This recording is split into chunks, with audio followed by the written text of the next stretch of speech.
Hey Alan, how was your training course yesterday? It was really wonderful. I was learning lots of interesting concepts. One of it is called death, strain and risk. Death, strain of risk? Never heard about it. What it means? It is a concept of insurance. What do you know about an insurance company?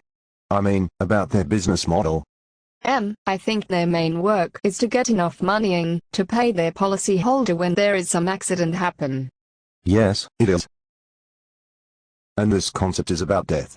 Let's assume that we are now running a life insurance company. Then consider a policy issued 5 years ago to a lifetime aged 60, with some assured deaths payable at the end of the year of death. Ladies call this sum S income. And our company needs to reserve a sufficient fund to cover the cost every year. Let's call this cost. If our policyholder survives the next year, the death strain is 0. However, if the policyholder dies in the next year, the death strain would be the income minus the cost timing the years past.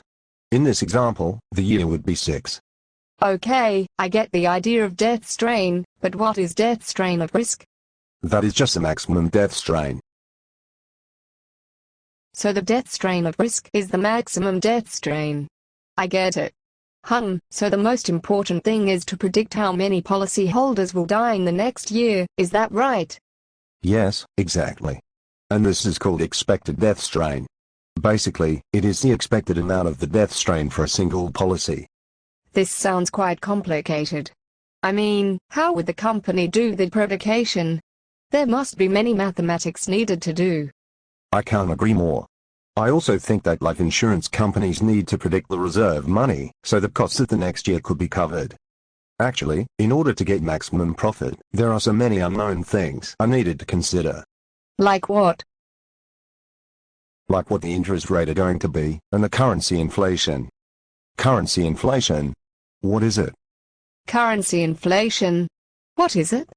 Simply saying, suppose you can buy a box of chocolate by $5 this year, but in the next year, it would cost you $6. The extra $1 is caused by currency inflation. All right, but how is it related with life insurance? Because insurance would last many years, it is important to work out the current value of the income. Right. There seems a lot of things need to consider when running a life insurance company. It must be hard to be profit.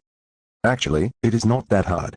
Because the death probability is only high in some age range, like 70 to 80. And for age between 20 to 50, it is really low. So insurance companies charges policyholders different according to their age.